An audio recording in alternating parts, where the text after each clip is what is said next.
जागे आहेत ते म्हणतील प्रेज द लॉर्ड, हालेलुया. देव चांगला आहे. Amen. God is good all the time. God is, देव चांगला आहे आणि रोज आणि रोज तो आम्हाला अनुभव देतो, नाही का. लक्षात ठेवा, डॉक्टर देखील चकित होतात ज्यावेळेस देवाचा महिमा त्यांना पाहायला मिळतो, नाही का. बहिणी साक्षी सांगितली, जे ब्लडिंग होत होती, सगळेजण घाबरले, सगळ्या जणांना भीती वाटली, सगळ्या जणांना वाटलं आता संपलं.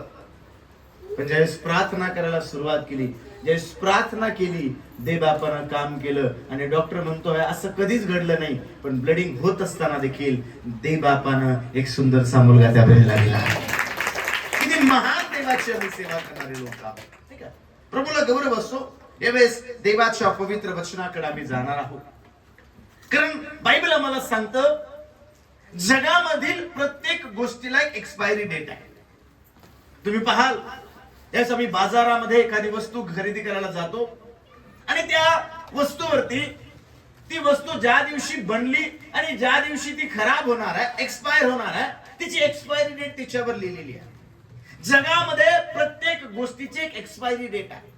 मग तुम्ही असाल, मी असाल, आमची जन्मतारीख एक आहे आणि आमचा मृत्यू दिनांक पण आहे, ठरलेला आहे. प्रत्येकाला या जगामध्ये एक्सपायरी डेट असणार. पण बायबल आम्हाला सांगतं, यशाया संदेशाचा ग्रंथ 40 अध्याय आणि 8व्या वचनामध्ये, गवत सुकतं, फूल कोमेजतं, पण देवाचं वचन सदा सर्व काळ कसं राहतं. आकाश आणि पृथ्वी ही नाहीशी होतील, पण माझी वचन नाहीशी होणार. आणि देवाचं वचन हे कधी नाहीस होणार नाही. आणि म्हणून आज देवाच्या वचनाकडे आम्ही लक्ष देणार आहोत. यावेळेस उत्पत्तीचं पुस्तक याचा 13वा अध्याय आणि 1 पासून तर 10 पर्यंत आम्ही वाचणार आहोत. उत्पत्तीचं पुस्तक याचा 13वा अध्याय आणि 1 पासून तर 10 पर्यंत आम्ही वचन वाचणार आहोत. ऐकूया आपण काय म्हणते देवाचं वचन. अब्राम आणि लोट विभक्त होतात. अब्राम आपली बायको, आपले सर्वस्व आणि लोट यास घेऊन मिसर देश सोडून नेगेबकडे गेला. तो कळप, रुपे व सोने यांनी संपन्न होता. मग मजला करीत करीत तो नेगेब पासून बेथेल पर्यंत गेला. बेथेल व आय यांच्या दरम्यान त्याने आरंभी डेरा दिला होता, त्या ठिकाणी तो आला. त्याने प्रथम वेदी बांधली होती, त्या स्थळी तो आला. तेथे त्याने परमेश्वराच्या नावाने प्रार्थना केली. अब्रामाबरोबर लोट जात होता, त्याची ही मेंढरे, गुरेढोरे व पाले होती.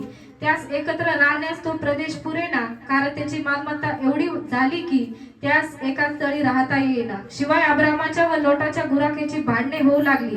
त्या काळी त्या देशात कानानी व परिज्जी यांची वस्ती होती. अब्राम लोटास म्हणाला, हे पहा, माझ्या तुझ्यामध्ये आणि माझे गुराखी व तुझे गुराखी यांच्यामध्ये तंटा नसावा, कारण आपण भाऊबंद आहोत. सर्व देश तुला मोकळा नाही काय? तर मजपासून वेगळा हो. तू डावीकडे गेलास तर मी उजवीकडे जाईन, तू उजवीकडे गेलास तर मी डावीकडे जाईन. तेव्हा लोटाने आपली दृष्टी फेकून यार्देनेचे सर्व खोरे पाहिले. तो तीन सर्वत्र भरपूर पाणी आहे असे त्याला दिसून आले. परमेश्वराने सदोम व गमोरा यांचा नाश केला. त्यापूर्वी सोअरकडचा सर्व प्रदेश परमेश्वराच्या बागेसारखा आणि मिसर देशासारखा होता. बघा, बायबल आम्हाला सांगतो या ठिकाणी देवानं अब्राहमाला पाचारण केलं आणि अब्राहमाला देवानं सांगितलं, तू आपला देश, आपलं घर, आपलं गाव, आपले नातेवाईक सोडून मी सांगेल त्या देशामध्ये जा आणि मी तुला आशीर्वादित करणार आहे. तुझी संतती आकाशातील ताऱ्यांइतकी आणि वाळूच्या कणा इतकी मी करणार. आणि उत्पत्ती 12 मध्ये आम्ही पाहतो, अब्राहम आपली पत्नी, आपला पुतण्या लोट याला घेऊन मार्गस्थ झाला. वचन आम्हाला सांगतं, अब्राहमाने लोट देवानं सांगितलं त्या वचनदत्त देशाकडे, देवानं सांगितलं त्या भूमीकडे जात असताना बायबल मध्ये आम्हाला पाहायला मिळतं की अब्राहम आणि लोट याच्या गुराख्यांमध्ये काय व्हायला लागली? भांडणं व्हायला लागली. कारण बायबल आम्हाला सांगतो उत्पत्ती 13 मध्ये की त्या ठिकाणी तो प्रदेश त्यांना पुरेना. प्रश्न काय की एका ठिकाणी राहण्यासाठी तो प्रदेश त्यांना काय होईना? पुरेना. कारण अब्राहमाची गुराखी आणि लोटाचे गुराखी यांच्यामध्ये भांडणं व्हायला सुरुवात झाली, यांच्यामध्ये तंटा व्हायला सुरुवात झाली. आणि मग अब्राहम लोटाला म्हणाला, तू मजपासून काय हो? वेगळा हो. तू उजवीकडे गेला तर मी डावीकडे जाईल, तू डावीकडे गेला तर मी कुठे जाईल? उजवीकडे जाईल. बायबल आम्हाला सांगतो 10व्या वचनामध्ये आम्ही पाहिलं की लोटानं आपली दृष्टी वर केली आणि सभोवार यार्देनेचं खोरं त्यानं पाहिलं. बायबल आम्हाला लोटाच्या एक गोष्ट लक्षामध्ये आली की या ठिकाणी भरपूर पाणी आहे. जर 10वं वचन आम्ही वाचलं, प्लीज कृपा करून परत एकदा वाचूया आपण. काय लिहिले बायबल मध्ये? तेव्हा लोटाने आपली दृष्टी फेकून यार्देनेचे सर्व खोरे पाहिले. तेव्हा लोटानं आपली दृष्टी फेकून यार्देनचं खोरं सभोवर पाहिलं. तो तीच सर्वत्र भरपूर पाणी आहे तो असे त्याला दिसून आले. तीच सर्वत्र भरपूर पाणी आहे असं त्याला दिसून आलं. परमेश्वराने सदोम व गमोरा याचा नाश केला. त्यापूर्वी सोरकडचा सर्व प्रदेश परमेश्वराच्या बागेसारखा आणि मिसर देशासारखा होता. बघा, लोटानं आपली नजर फेकली, आपलं लक्ष लावलं आणि बायबल आम्हाला सांगतो सोरा करता प्रदेश त्याला सुंदर दिसला. बायबल मध्ये आम्ही पाहतो की त्याच्यामध्ये भरपूर पाणी आहे, परमेश्वराच्या बागेसारखा तो प्रदेश आहे असं त्याला दिसून आलं. आणि लोटानं तो सोराकरचा प्रदेश आणि त्या प्रदेशाकडे जाण्याचा निर्णय घेतला. बायबल आम्हाला सांगतं त्यावेळेस लोटानं लक्ष लावलं, त्यावेळेस लोटानं पाहिलं, अरे किती छान आहे, परमेश्वराच्या बागेसारखा प्रदेश आहे, भरपूर पाणी आहे, मग माझ्या गुरांना माझ्या जनावरांना खायला चांगल्या चांगल्या गोष्टी त्या ठिकाणी मिळतील, प्यायला भरपूर पाणी मिळेल. आणि त्यानं पाहिलं हा प्रदेश चांगला आहे, हा प्रदेश छान आहे आणि याच्यामध्ये भरपूर पाणी आहे आणि मग त्यानं जाण्याचा निर्णय घेतला. कधी कधी आमच्या जीवनामध्ये पण असंच असतं. आम्ही पाहतो वा किती चांगलं घर आहे, वा किती चांगली गाडी आहे, वा किती सुंदर मुलगा आहे, किती सुंदर मुलगी आहे. बायबल आम्हाला सांगतो ज्यावेळेस देवानं पहिला पुरुष आदाम आणि हवा बनवली आणि आदाम आणि हवेला त्या एदेन बागेमध्ये ठेवलं आणि एदेन बागेमध्ये त्यांना वाटेल त्या झाडाचं फळ खाता येत होतं. पण बायबल आम्हाला सांगतो देवाने एक आज्ञा दिली, तुम्हाला वाटेल त्या झाडाचं फळ खा, पण बऱ्या वाईटाचं ज्ञान करून देणाऱ्या झाडाचं फळ खाऊ नका. पण उत्पत्तीच्या पुस्तकामध्ये आम्ही पाहतो साप खूप धूर्त होता आणि सापानं यांच्या मनामध्ये भुरळ घातली. आणि वचन आम्हाला सांगतं ज्यावेळेस उत्पत्तीचं पुस्तक आम्ही काढतो, या उत्पत्तीच्या पुस्तकामध्ये 3रा अध्याय जर आम्ही काढला आणि या 3ऱ्या अध्यायामध्ये उत्पत्तीचं पुस्तक याचा 3रा अध्याय आणि या 3ऱ्या अध्यायामध्ये 4, 5 आणि 6 वचन आम्ही वाचणार आहोत. सर्प स्त्रीला म्हणाला, सर्प स्त्रीला म्हणाला, तुम्ही खरोखर मरणार नाही, तुम्ही खरोखर मरणार नाही, कारण देवाला हे ठाऊक आहे, कारण देवाला हे ठाऊक आहे की तुम्ही त्याचे फळ खाल, तुम्ही त्याचे फळ खाल, त्याच दिवशी तुमचे डोळे उघडतील, त्याच दिवशी तुमचे काय उघडतील, डोळे उघडतील पुढं आणि तुम्ही देवासारखे बरे वाईट जाणणारे व्हाल. पुढं त्या झाडाचे फळ खाण्यास चांगले, त्या झाडाचं फळ खाण्यास चांगलं, दिसण्यात मनोहर, दिसण्यात मनोहर आणि शहाणे करण्यास इष्ट आहे. बघा बायबल आम्हाला सांगतं शहाणे करण्यास इष्ट आहे असे त्या स्त्रीला दिसून आले. असे त्या स्त्रीला काय आलं, दिसून आलं. या ठिकाणी लोटानं ज्यावेळेस सोराकरचा प्रदेश पाहिला त्यावेळेस त्यानं पाहिलं हा परमेश्वराच्या बागेसारखा आहे, याच्यामध्ये भरपूर पाणी आहे आणि मग त्यानं निवडलं. या स्त्रीनं ज्यावेळेस त्या फळाकडे पाहिलं, बायबल आम्हाला सांगतं ते चांगलं मनोहर शहाणं करण्यास इष्ट असं तिला काय आलं, दिसून आलं. कधी कधी आमच्या जीवनामध्ये आम्ही पाहतो वा किती छान आहे, किती छानदार झाड, किती छान डोंगर नाही का, किती छान झाडी नाही का, आणि बरेचदा आम्ही दिसणाऱ्या गोष्टींकडे लक्ष लावतो नाही का. लोटाला वाटलं परमेश्वराच्या बागेसारखा प्रदेश आहे, परमेश्वराच्या बागेसारख्या या प्रदेशामध्ये मला भरपूर पाणी मिळणार आहे, माझ्या जनावरांना भरपूर पाणी मिळणार आहे. आणि मग या लोटानं त्या सोराकरच्या प्रदेशामध्ये जाण्याचा निर्णय घेतला. पण पुढं उत्पत्तीचं पुस्तक 19 अध्याय ज्यावेळेस आम्ही वाचतो, या 19 अध्यायामध्ये आम्हाला पाहायला मिळतं की या सदोम आणि गमोरा शहराचं पाप एवढं वाढलं की या पापामुळं देवबापाने अग्नी आणि गंधक पाठवलं आणि सदोम आणि गमोरा या शहरांचा नाश केला. का? कारण लक्षात ठेवा, ज्यावेळेस दिसणाऱ्या गोष्टींकडे आमचं लक्ष लागतं, ज्यावेळेस दिसणाऱ्या गोष्टींकडे आम्ही पाहतो, या दिसणाऱ्या गोष्टी कधी कधी आम्हाला नाशाकडे घेऊन जातात. 2 करिंथकराचं पत्र याचा 4था अध्याय आणि 18 वचन जर आम्ही वाचलं, त्या ठिकाणी बायबल आम्हाला सांगतं पौल करिंथकराच्या मंडळीला एक सुंदरशी गोष्ट सांगत आहे. 2 करिंथकराचं पत्र याचा 4था अध्याय आणि 18 वचन जर आम्ही वाचलं, ऐकूया आपण काय म्हणतोय देवाचं वचन. 2 करिंथ 4था अध्याय आणि 18 वचन वाचूया आपण काय म्हणतोय बायबल.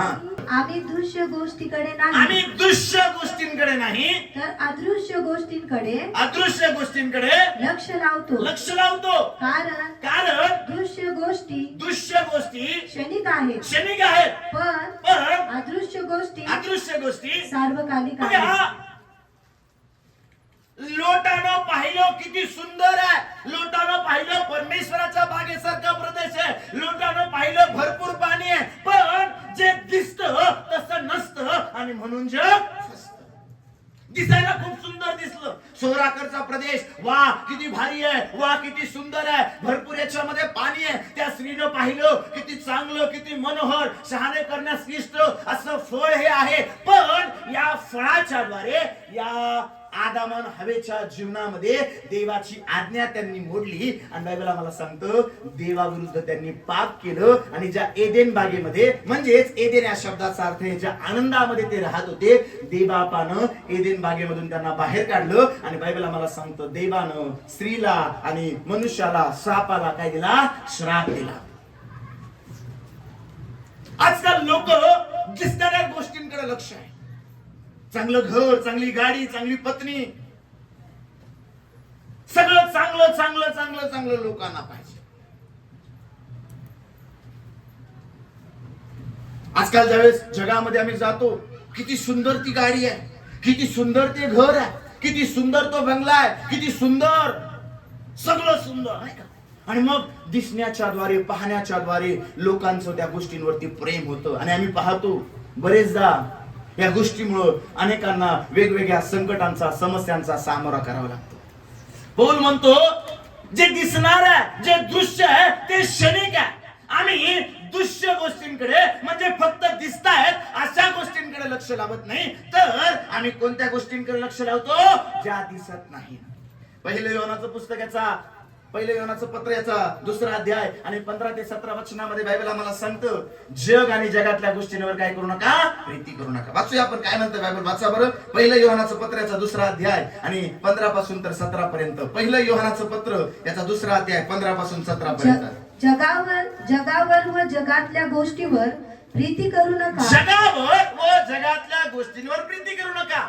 जर कोणी जगावर प्रीती करीत जर असेल, कोणी जगावर प्रीती करीत असेल, तर त्याच्या ठाई पित्याची प्रीती नाही. पित्याची प्रीती नाही. कारण जगात जे सर्व आहे, जगात जे सर्व आहे ते म्हणजे देहाची वासना, देहाची वासना, डोळ्यांची वासना डोळ्यांची वासना व संसाराविषयीची फुशारकी, संसाराविषयीची फुशारकी ही पित्यापासून नाही, ही पित्यापासून नाही, तर जगापासून तर आहे. जगापासून आहे. आणि जग व त्याची वासना, जग व त्याची वासना ही नाहीशी होत आहे. ही नाहीशी होत आहे.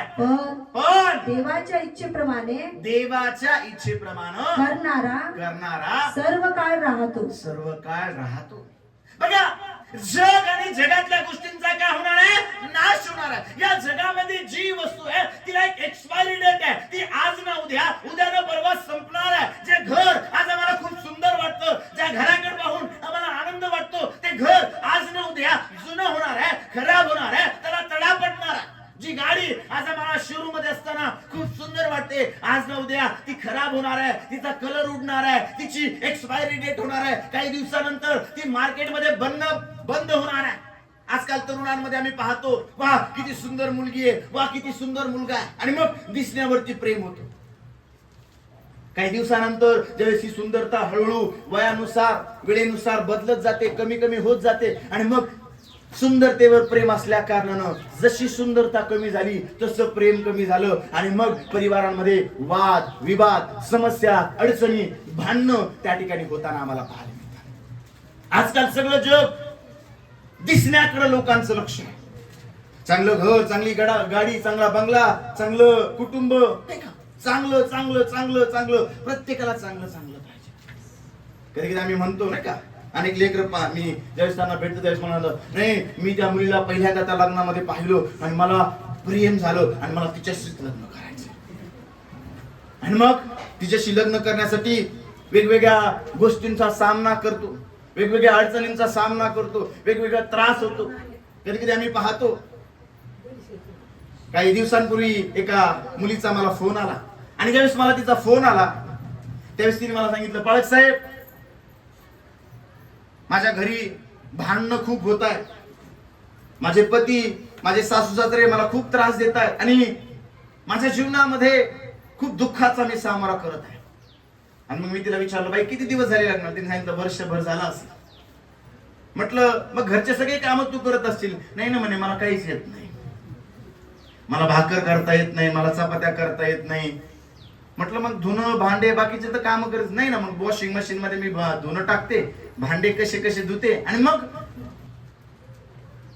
मग ती बहीण माझ्याशी बोलत असताना मी तिला सांगितलं, तू किती जरी सुंदर असशील तरी तुझी सुंदरता कामाला येणार नाही, कारण ही सुंदरता आज ना उद्या लोप पावणार आहे.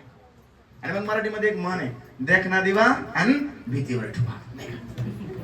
मी तिला म्हटलं, तुला काय भीतीवर ठेवायच्या कामासाठी आणलेली नाही, नाही का? पतीच्या अधीन राहणं, पतीच्या आज्ञांचं पालन करणं आणि घरामधली प्रत्येक जबाबदारी स्वीकारणं हे तुझं काम आहे. आणि मग तुला येत नाही म्हणू नको, शिकण्याचा प्रयत्न कर, प्रार्थना करायला सुरुवात कर. आणि मग या बहिणीनं प्रार्थना करायला सुरुवात केली. आतापर्यंत ही एकाच झोतामध्ये होती, मी लई सुंदर आहे, मग माझ्या नवऱ्याने माझ्या पुढं पुढं करावं, माझ्या सासऱ्यानं माझ्या पुढं पुढं करावं, माझ्या सासूनं माझ्या पुढं पुढं करावं. आतापर्यंत फक्त मी चांगली दिसते एवढंच तिच्या जीवनामध्ये होतं. पण ज्यावेळेस मी तिच्याशी बोललो आणि वचनामधून तिला समजून सांगितलं, ही बहीण प्रार्थना करायला सुरुवात केली. या बहिणीने घरातले सगळे काम आवरायला सुरुवात केली. आणि काही दिवसानंतर त्या बहिणीचा मला फोन आला, पाळक साहेब, आता माझ्या परिवारामध्ये भांडणं होत नाही, ख्रिस्ताना माझ्या परिवारामध्ये शांतता पाठव. जग दिसणाऱ्या गोष्टींकडे लक्ष लावत, ज्या गोष्टींचा नाश होणार आहे, ज्या गोष्टी संपणार आहे, ज्या गोष्टीने एक ठराविक संपण्याची, एक्सपायर होण्याची कालावधी आहे, अशा गोष्टींकडे लोकांचं लक्ष आहे. आणि आज समाज त्या पद्धतीने पुढे जात आहे. जर दिसलं तरच विकलं जाणार. चायनीज माल ज्यावेळेस आम्ही घेतो ना, त्यावेळेस खूप सुंदर वाटतो, नाही का? किती भारी आहे, नाही का? तुम्ही पहा, जत्रेमध्ये किंवा आम्ही रस्त्यानं जात असताना रेल्वे स्टेशन वरती, बस स्टँड वरती काही काही लोक हटकून बसलेले असतात. आणि मग त्या ठिकाणी गाड्या घेऊन येतात, ते लाइटिंगचे फुगे, लाइटिंगचे बॉल, लाइटिंगचे वेगवेगळ्या वस्तू त्या ठिकाणी घेऊन येतात. आणि मग बरोबर जिथं लहान लेकर आहेत का त्या ठिकाणी ते जातात. लेकरांचं लक्ष जसं गेलं का लेकरू आई बापाला बसूच देत नाही, मला पाहिजे, मला पाहिजे, मला पाहिजे. कारण दिसलं का लोकांना पाहिजे, नाही का? आणि आजकाल सगळं लक्ष दिसणाऱ्या गोष्टींकडे आहे. पौल मंडळीला सांगतो, आम्ही ज्या गोष्टी दिसतात त्या गोष्टींकडे लक्ष लावत नाही, पण ज्या गोष्टी दिसत नाही त्या गोष्टींकडे आम्ही लक्ष लावतो. कारण दिसणाऱ्या गोष्टींना एक दिवस शेवट आहे, पण न दिसणाऱ्या गोष्टींचा कधी शेवट होणार नाही. म्हणून आजचा विषय माझा आहे, न दिसणाऱ्या गोष्टींकडे काय लावा, लक्ष लावा. दिसणारी गोष्ट एक्सपायर होणार आहे, पण ज्या गोष्टी न दिसणार आहेत ना, त्या कधी पण लोप पावणार नाही. आणि आज देवाच्या वचनामधून आम्ही तेच पाहणार आहोत, न दिसणाऱ्या गोष्टींकडे काय लावा, लक्ष. मग तुमचा प्रश्न असेल की बाळक साहेब, नेमकं कोणत्या गोष्टींकडे आम्ही लक्ष लावायला पाहिजे? दिसणाऱ्या गोष्टी आम्हाला नाशाकडे घेऊन जाणार आहे. कारण सदोम आणि गमोरा ज्यावेळेस लोटानं पाहिलं, त्याला दिसायला खूप सुंदर वाटलं, दिसताना खूप चांगलं वाटलं. पण या सदोम आणि गमोरामध्ये बायबल आम्हाला सांगतं नाश होणार आहे, हे लोटाला माहितीच नव्हतं. आणि देवानं सदोम आणि गमोरा शहराचा नाश केला. देवाची स्तुती असो की अब्राहमाच्या मध्यस्थीच्या द्वारे लोट आणि त्याच्या दोन्ही मुली वाचल्या.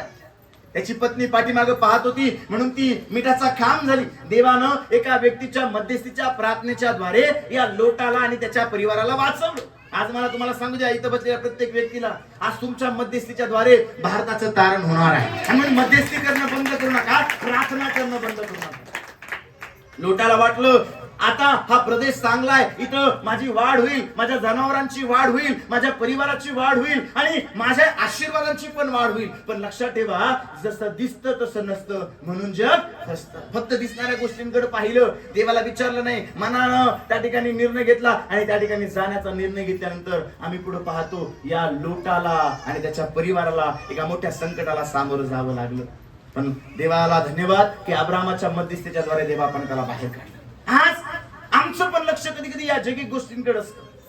कधी कधी अनेक बहिणींना मी पाहतो, नवऱ्या सांगते कुणकुण करत आहे, अनेक बहिणी अनेक भाऊ आपल्या परिवारामध्ये आई वडिलांकडे कुरकुर करत आहे, त्याच्याकडे गाडी आहे, त्याच्याकडे सोनं आहे, त्याच्याकडे गंठण आहे, त्याच्याकडे आमक आहे, त्याच्याकडे फलान आहे. बहिणी मला तुला सांगू दे, आज तुझ्याकडे सोनं नसेल, आज तुझ्याकडे चांदी नसेल, आज तुझ्याकडे जगामध्ये फिरायला चांगली गाडी नसेल, पण आज एक महत्वाची गोष्ट मला तुला सांगू दे, जर देवाचं भय धरून चालणारी, सात्विकतेनं आणि नीतिमत्वानं चालणारे जर तू असतील, लक्षात ठेव या जगामध्ये अनेक गोष्टींचा तुला त्रास होईल, अनेक गोष्टी तुला मिळणार नाही. पण आज टाळी वाजून एक गोष्ट मला तुला सांगायची, जगामध्ये ज्या गोष्टी तुला मिळणार नाही, त्याच्यापेक्षा चांगल्या गोष्टी देव येणाऱ्या दिवसांमध्ये तुला देणार आहे. आणि म्हणून दिसणाऱ्या गोष्टींकडे लक्ष लावू नका. मला चांदी मिळणार नाही, मला सोनं मिळणार नाही, मला चांगलं घर मिळणार नाही, मला चांगली गाडी मिळणार नाही, याच्याकडे लक्ष लावू नको. हा, शेजारच्यांनी चांगला बंगला बांधला, शेजारच्यांना चांगलं घर बांधलं, शेजारच्यांनी चांगली गाडी घेतली, शेजारच्यांनी अमुक केलं धमुक केलं, शेजारच्यांना करू दे. तू प्रार्थना करणं सुरू कर. देव ज्या दिवशी तुला द्यायला सुरुवात करणार आहे, उत्तमातलं उत्तम दे देव तुला देऊन टाकणार आहे. दावीद आम्हाला सांगतो, दावीद म्हणतो, देव उत्तम पदार्थांनी माझं आयुष्य काय करील, तृप्त करील. देव देणार आहे, त्याच्या वेळेमध्ये तो देणार आहे. आणि म्हणून डोळ्याची वासना, देहाची वासना, संसाराची फुशरकी हे देवापासून नाही. कारण जग आणि जगातल्या गोष्टींचा काय होणार आहे, नाश होणार आहे. नाश होणाऱ्या गोष्टींच्या पाठीमागे आज जग लागले, खराब होणाऱ्या गोष्टींच्या पाठीमागे आज जग लागले. जगाला जगाच्या पाठीमागे जाऊ द्या, जगाला जगाच्या गोष्टी करू द्या, पण तुम्ही आणि मी देवाचे लोक आहोत. आम्हाला जगाच्या गोष्टींकडे नाही, आम्हाला स्वर्गीय गोष्टींकडे लक्ष लावायचंय. आणि माझा विश्वास आहे परमेश्वर आज आम्हाला आशीर्वाद करणार. मग आज जगिक गोष्टींकडे नाही तर नेमका कोणत्या गोष्टींकडे आम्ही लक्ष लावलं पाहिजे? आणि एकदा आम्ही म्हणतो आम्ही दिसणाऱ्या गोष्टींकडे नाही तर न दिसणाऱ्या गोष्टींकडे लक्ष लावलं पाहिजे. आम्ही दृश्य नाही अदृश्य गोष्टींकडे लक्ष लावलं पाहिजे. मग नेमक्या कोणत्या त्या गोष्टी आहेत आज आम्ही पाहणार आहोत. पहिली गोष्ट की कोणत्या गोष्टींकडे आम्ही लक्ष लावलं पाहिजे. यशाया संदेशाचा ग्रंथ 40वा अध्याय आणि 8वं वचन आम्ही वाचणार आहोत. गवत सुकतं, फूल कोमेजतं, पण आमच्या देवाचे वचन सर्व काळ कायम राहते. हा, गवत सुकतं, फूल कोमेजतं, पण आमच्या देवाचं वचन सदा सर्व काळ कसं राहतं. आज जे फुलं आम्हाला खूप सुंदर वाटतात, आज ना उद्या सुकून जाणार आहे, खराब होणार आहे. गवत आज आम्हाला हिरवं दिसतंय, पण आज ना उद्या ते वाळून जाणार आहे, खराब होणार आहे. गवत सुकतं, फूल कोमेजतं, पण देवाचं वचन सदा सर्व काळ कसं राहतं, कायम राहतं. देवाचं वचन नवीन करारामध्ये बायबल आम्हाला सांगतं, आकाश व पृथ्वी नाहीशी होतील, पण माझी वचन कधी काय होणार नाही, नाहीशी होणार नाही. आणि म्हणून आज आम्हाला लक्ष लावायचंय सगळ्यात पहिली गोष्ट देवाच्या वचनाकडे. स्तोत्रसंहिता 78 आणि 1 वचन आम्ही वाचणार आहोत. स्तोत्रसंहिता 78 आणि 1 वाचूया आपण काय म्हणतं बायबल. स्तोत्र 78 आणि 1. हो माझ्या लोकांनो, अहो माझ्या लोकांनो, माझ्या उपदेशाकडे लक्ष द्या, माझ्या उद्देशाकडे लक्ष द्या, माझ्या तोंडच्या वचनाकडे कान लावा. माझ्या तोंडच्या वचनाकडे काय लावा. आज लोकांचं लक्ष आहे चांगलं घर, चांगली गाडी, चांगली बंगला, पण आज मला तुम्हाला सांगू द्या, ज्या दिवशी तुमचं लक्ष देवाच्या वचनाकडे लागणार आहे, ज्या दिवशी तुम्ही देवाच्या वचनाकडे लक्ष लावणारे लोक बनणार आहात. बायबल आम्हाला सांगतं स्तोत्र 119 आणि या 119 मध्ये 50 वचनामध्ये दावीद म्हणतो, तुझं वचन मला नवं जीवन देणार आहे. आज देवाच्या वचनाकडे तुम्ही लक्ष लावणारे लोक ज्या दिवशी बनणार आहात, देव तुमचं जीवन नवजीवनानं भरणार आहे. देव तुमचं जीवन आशीर्वादानं भरणार आहे. जगाला लक्ष लावू द्या चुकीच्या गोष्टींकडे, पण आज मी देवाच्या वचनाकडे लक्ष लावणार आहे. कारण देवाचं वचन कधी संपणार नाही, देवाचं वचन कधी नाश होणार नाही. नीतिसूत्राचं पुस्तकाचा 4था अध्याय आणि 20वा वचन जर आम्ही वाचलं, काय म्हणतं बायबल ऐका. नीतिसूत्राचं पुस्तकाचा 4था अध्याय आणि 20वा वचन. हा, माझ्या मुला माझ्या वचनाकडे लक्ष लाव. परत एकदा वाचा, काय लिहिलं बायबल मध्ये. माझ्या मुला माझ्या वचनाकडे लक्ष लाव, लक्ष लाव. माझ्या सांगण्याकडे कान दे. काय सांगत बायबल. माझ्या मुला माझ्या वचनाकडे काय लाव, लक्ष लाव. आज देवाची इच्छा आहे की देवाच्या लोकांनी जगिक गोष्टींकडे लक्ष लावू नये, जगिक विचारांकडे लक्ष लावू नये, जगिक धनसंपत्तीकडे लक्ष लावू नये, तर माझ्या लोकांनी कशाकडे लक्ष लावावं माहिती का, माझ्या वचनाकडे. बायबल आम्हाला सांगतं, एक शेतकरी बी घेऊन गेला, काही वाटेवर पडलं, काही झुडपामध्ये पडलं, काही खडकामध्ये पडलं, काही सुपीक जमिनीमध्ये पडलं.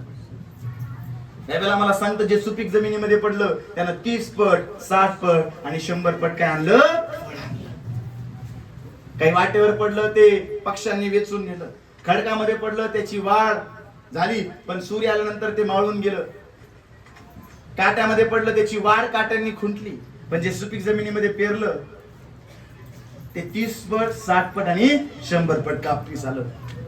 दावीद म्हणतो स्तोत्र 119 आणि 11 मध्ये, तुझ्या विरुद्ध पाप करू नये म्हणून मी तुझं वचन माझ्या हृदयामध्ये कोरून ठेवलंय. आणि आज मला तुम्हाला सांगू द्या, या 21व्या शतकामध्ये ज्यावेळेस आमचं अंतकरण देवाच्या वचनानं भरलेलं असणार आहे आणि देवाच्या वचन रूपी बी आम्ही आमच्या अंतकरण रूपी शेतामध्ये ज्यावेळेस आम्ही पेरणार आहोत, बायबल आम्हाला सांगतो 30 पट 60 पट आणि 100 पट कापणीचा आशीर्वाद आम्हाला मिळणार आहे. कारण बी टेबलावर ठेवल्यानंतर फलद्रूप होणार नाही, बी एखाद्या लॉकर मध्ये ठेवल्यानंतर फलद्रूप होणार नाही, पण बी ज्या दिवशी आमच्या हृदयकुटी शेतावरती आमच्या हृदयामध्ये ज्या दिवशी पेरलं जाईल त्यावेळेस ते बी 30 पट 60 पट आणि 100 पट पीक आणणार आहे. आणि आज मला तुम्हाला सांगू द्या, ज्या दिवशी देवाच्या वचनाकडं, ज्या दिवशी देवाच्या गोष्टींकडं, ज्या दिवशी देवाच्या वचनाकडे तुम्ही लक्ष देणार आहात, मी तुम्हाला सांगतो देवबाप 30 पट 60 पट आणि 100 पट कापणीचा आशीर्वाद तुम्हाला देणार आहे. कारण ते बी पेरलं जाणार आहे आणि वचन रूपी बी हे 30 पट 60 पट आणि 100 पट पीक आणणार आहे.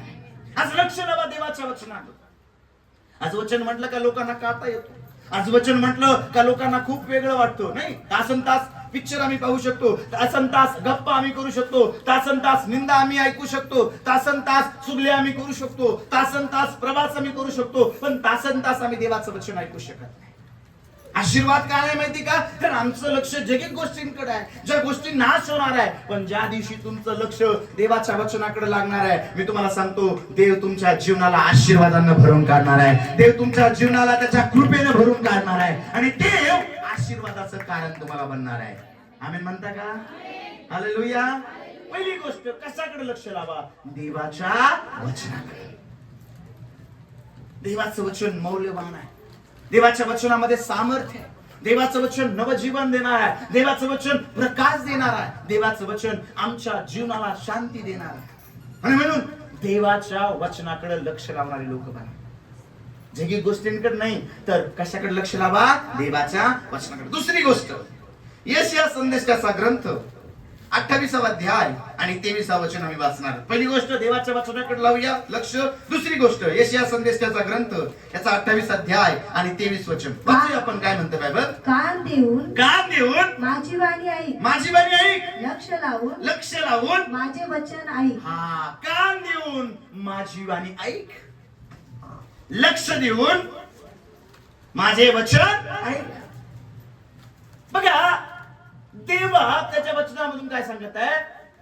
माझ्या वाणीकडे काय लाव, लक्ष.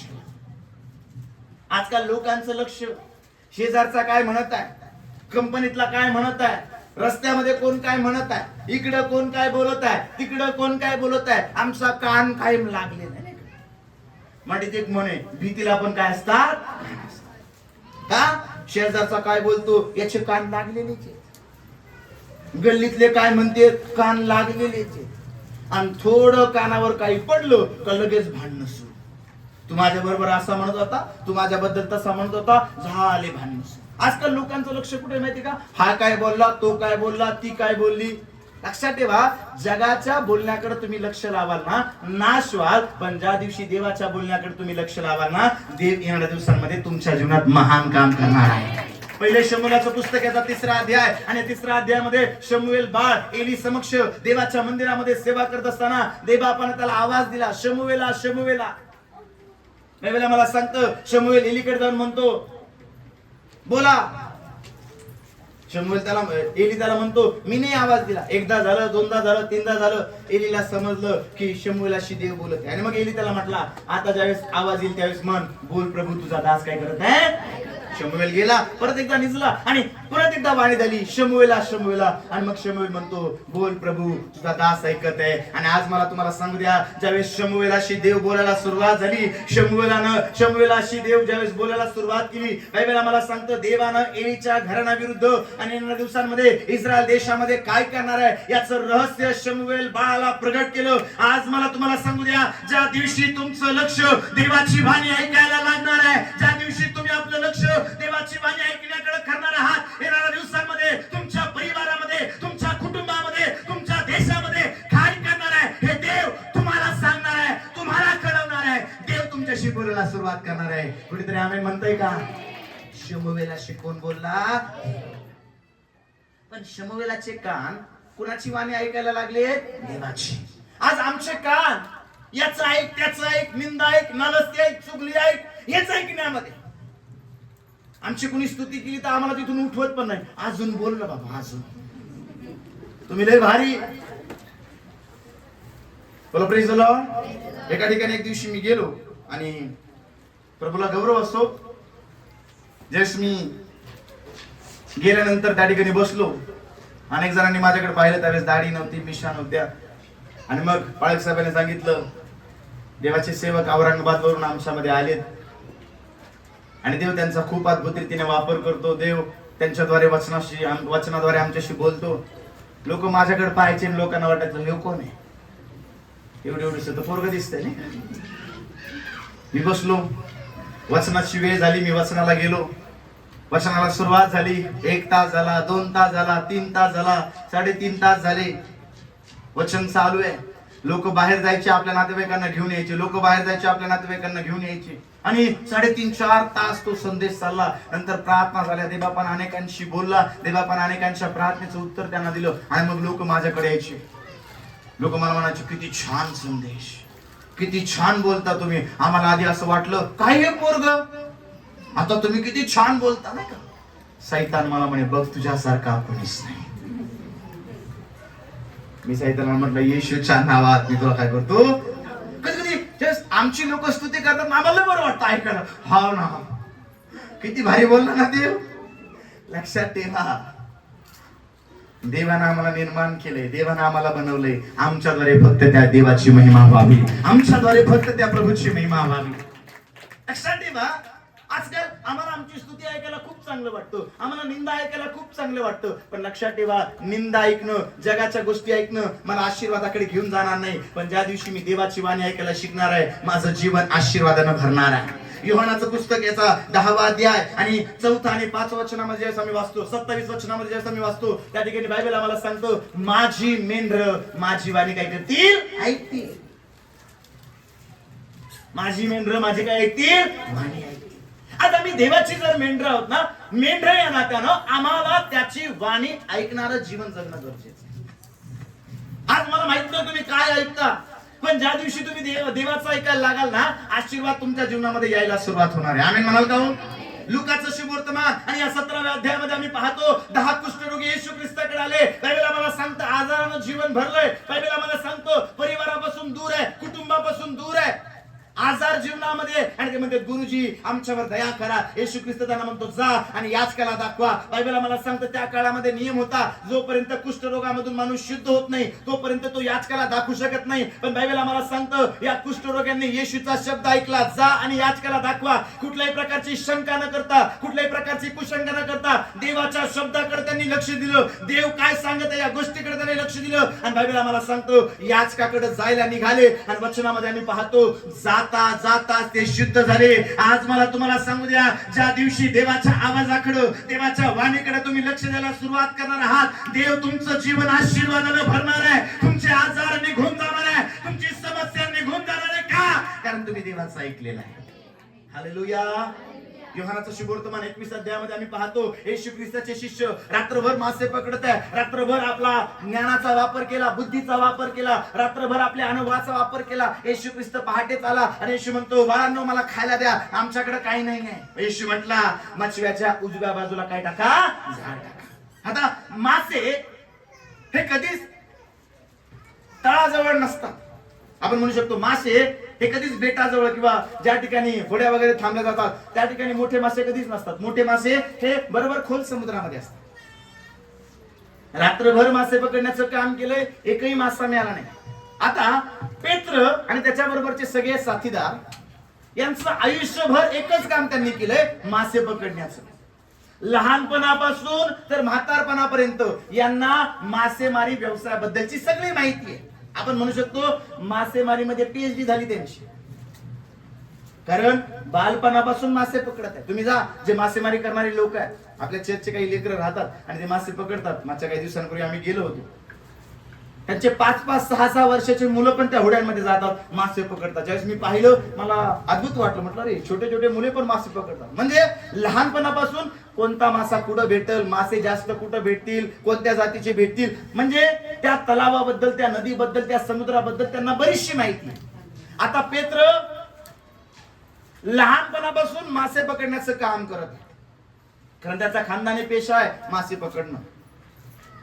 रात्रभर मासे पकडण्याचा त्रास घेतला पण एकही मासा त्यांना मिळाला नाही. वाचूया आपण योहानाचं शुभवर्तमान 21वा अध्याय आणि 5वा आणि 6वा वचन वाचा. योहानाचं शुभवर्तमान 21 अध्याय आणि तेव्हा येशूने त्यांना म्हटले, मुलांनो, तुमच्या जवळ काही खाव्याला आहे काय? त्यांनी त्याला उत्तर दिले नाही. त्याने त्यांना म्हटले, मचव्याच्या उजव्या बाजू जाळे टाका. मचव्याच्या उजव्या बाजूला जाळे टाका, म्हणजे तुम्हाला सापडेल. म्हणून त्यांनी ते टाकले. त्यांना माशाचा घोळका लागल्यामुळे ते त्यांना ओढवेना. ते त्यांना काय करेना. बघा, रात्रभर मासे पकडण्याचं काम केलंय पण एकही मासा त्यांना मिळाला नाही. रात्रभर ज्ञान, बुद्धी, ताकद, अनुभव सगळं वापरलं पण रात्रभर एकही मासा मिळाला नाही. पण येशूने सांगितलं, मचव्याच्या उजव्या बाजूला जाळ टाका. बायबल आम्हाला सांगतं त्यांनी देवाची वाणी ऐकली, त्यांनी येशूच्या शब्दाकडे, येशूच्या वाणीकडे लक्ष दिलं आणि बायबल आम्हाला सांगतो 153 मोठे मासे त्यांच्या जाळ्यामध्ये आले. आज मला तुम्हाला सांगू द्या, इथं बसलेल्या प्रत्येक व्यक्तीला आतापर्यंत जगाच्या आवाजाकडे, जगाच्या वाणीकडे, जगाच्या बोलण्याकडे लक्ष होतं पण आजपासून देवाच्या वाणीकडे जर तुम्ही लक्ष लावणार आहात ना, तुमचं जाळ फाटायला लागणार आहे. मोठे मोठे मासे तुमच्या जाळ्यामध्ये अटकले जाणार आहे. देव तुम्हाला आशीर्वादित करणार आहे. का? कारण आम्ही देवाचं ऐकत आहोत. काय आज देवाचं आम्ही ऐकायला लागलो. माझी मेंढर माझी वाणी काय करतील? ऐकतील. आज आम्ही देवाची जर मेंढर आहोत ना तर देवाच्या वाणीकडे लक्ष लावा. आज मला तुम्हाला सांगू द्या, जगाला तुमची काय निंदा करायची करू द्या, जगाला तुमच्या विरुद्ध काय खोटं बोलायचंय बोलू द्या, जगाला तुमच्या विरुद्ध काय कटकारस्थान करायचंय करू द्या, पण लक्षात ठेवा, तुम्ही देवाकडे लक्ष लावा, त्याच्या वाणीकडे लक्ष लावा. आणि ज्या दिवशी तुमचं लक्ष देवाकडे लागलं जाणार ना, मी तुम्हाला सांगतो, जेवढी ते तुमची जास्त निंदा करतील, जेवढा जास्त ते तुम्हाला अटकाव करतील, जेवढं जास्त तुम्हाला अपमानित करतील, तेवढा जास्त देव मोठ्या पद्धतीने तुमचं नाव मोठं करायला सुरुवात करणार आहे, तुम्हाला आशीर्वादित करायला सुरुवात करणार आहे, तुमची प्रसिद्धी देव करणार आहे. का? कारण आशीर्वादित करणारा स्वर्गामध्ये बसलेला आहे. हालेलुया. लोकांना बोलू द्या, हो, लोकांना बोलू द्या, लोकांना करू द्या, लोकांना तुमच्या विरुद्ध प्लॅनिंग करू द्या, पण जर देव तुमच्या पक्षाचा आहे ना तर मनुष्य तुमचं काहीच करू शकणार नाही. आज देवाच्या वाणीकडे लक्ष लावा. दुसरी गोष्ट आम्ही पाहिली, देवाच्या वाणीकडे लक्ष लावा. तिसरी गोष्ट, इब्री लोकाचं पत्र याचा 3रा अध्याय आणि पहिलं वचन. इब्री लोकाचं पत्र याचा 3रा अध्याय आणि पहिलं वचन. ऐकूया काय म्हणते बायबल. म्हणून पवित्र बंधूंनो, स्वर्गीय पाचारणाचे भागीदार हो. आपण पत्करलेल्या मार्गाचा प्रेषित व प्रभू याजक येशू याच्याकडे लक्ष लावा. याच्याकडे काय लावा? लक्ष लावा. तिसरी गोष्ट, आम्ही कुणाकडे लक्ष लावलं पाहिजे. या ठिकाणी इब्री लोकाच्या पत्रामध्ये 3रा अध्याय पहिल्या वचनामध्ये काय लिहिलंय? याजक प्रभू येशू ख्रिस्त याच्याकडे काय लावा? लक्ष लावा. आजकाल लोकांचं लक्ष आहे चांगल्या घरावर, चांगल्या गाडीवर, चांगल्या बंगल्यावर, पण आज मला तुम्हाला सांगू द्या, ज्या व्यक्तीचं लक्ष येशू ख्रिस्ताकडे लागलेलं आहे. लुकाचं शुभवर्तमान 19 अध्याय आणि 1 पासून तर 10 पर्यंत जक्कई नावाच्या एका व्यक्तीची गोष्ट आहे. बायबल आम्हाला सांगतं, जक्कई येशू ख्रिस्ताला पाहण्याचा प्रयत्न करत आहे. गर्दीमुळे त्याचं काही जमेना, कारण तो ठेंगणा आहे. आणि बायबल आम्हाला सांगतं, मनामध्ये इच्छा आहे, मला येशूला पाहायचंय, मला येशूला पाहायचंय, मला येशूला पाहायचंय. आणि बायबल आम्हाला सांगतं, त्याच्या समोर प्रश्न आहे, त्याच्या समोर अडखळण आहे, गर्दी अडखळण आहे, तो बुटका हे अडखळण आहे, पण त्याने अडखळणाकडे काही पाहिलं नाही. त्याला एकच पाहायचं होतं, मला आज काही करून येशूला पाहायचंय. लोक येशू ख्रिस्ताबद्दल बोलत आहे, हा येशू कोण आहे, हा पाहण्याची तो उत्कंठा बाळगत आहे. बायबल आम्हाला सांगतं, येशू कोण आहे हे पाहण्यासाठी तो धडपड करत आहे. आणि वचन आम्हाला सांगतं, लूक 19 मध्ये तो उमराच्या झाडावर जाऊन चढला. बायबल आम्हाला सांगतं, उमराच्या झाडावर यासाठी तो चढला की त्या रस्त्यानं येशू ख्रिस्ताला जायचंय आणि येशू ख्रिस्ताला पाहण्यासाठी त्यानं प्रयत्न केला, त्यानं धडपड केली. उमराच्या झाडाखाली येशू आला आणि येशू म्हणतो, जक्कया त्वरा करून खाली ये, आज मला तुझ्या घरी उतरायचंय. आणि येशूला पाहण्याच्या द्वारे, येशूला आपल्या घरी घेण्याच्या द्वारे, येशूशी ओळख होण्याच्या द्वारे, हा जक्कई जो पापामध्ये होता, हा जक्कई जो निंदेमध्ये होता, हा जक्कई जो वाईटामध्ये होता, ज्यावेळेस येशूनं त्याच्याकडे पाहिलं, त्यावेळेस बायबल आम्हाला सांगतं, येशूला पाहण्याची उत्कंठा जक्कयानं बाळगली आणि येशूला आपल्या घरी ज्यावेळेस जक्कय घेऊन गेला, जक्कय म्हणतो गुरुजी मी अन्यायाने जेवढं घेतलं चौपट परत करतो, माझं अर्ध द्रव्य मी दरिद्रांना वाटून देतो. पाप करणारा व्यक्ती, वाईट करणारा व्यक्ती ज्यावेळेस येशूला त्यानं पाहिलं, त्याची परिस्थिती बदलली, त्याचं जीवन बदललं, त्याचे विचार बदलले. आज मला माहित नाही तुमचे विचार कसे आहेत, पण आज येशूला तुम्ही पाहणार आहात, तुमचे विचार बदलले जाणार आहे, तुमची परिस्थिती बदलली जाणार आहे, तुमचं बोलणं बदललं जाणार आहे, तुमची चालचलणूक बदलली जाणार आहे. का? कारण जगाच्या निर्माण करताना तुम्ही पाहता. Hallelujah, hallelujah. एखाद्या बिल्डिंग कडे पाहून आमच्या मनामध्ये लालच येऊ शकतो, एखाद्या मुलीकडे पाहून आमच्या मनामध्ये वासना निर्माण होऊ शकतात, एखाद्या मुलाकडे पाहून आमच्या मनामध्ये शारीरिक गोष्टी निर्माण होऊ शकतात. पण ज्या दिवशी आम्ही येशूकडे पाहणार आहोत ना, आमच्या जीवनामध्ये पश्चातापाचं हृदय उत्पन्न होणार आहे, आमचं जीवन पश्चाताप करायला लागणार आहे, पापाचा स्वभाव जाणार आहे आणि तारण आमच्या जीवनामध्ये येणार आहे. कारण बायबलला मला सांगतो, स्तोत्रसंहिता या 34 मध्ये 5 वचनामध्ये, ज्यांनी त्याचकडे पाहिलं ते प्रकाश पावले, त्यांची मुखे लज्जेने कदापि काळवणार नाही.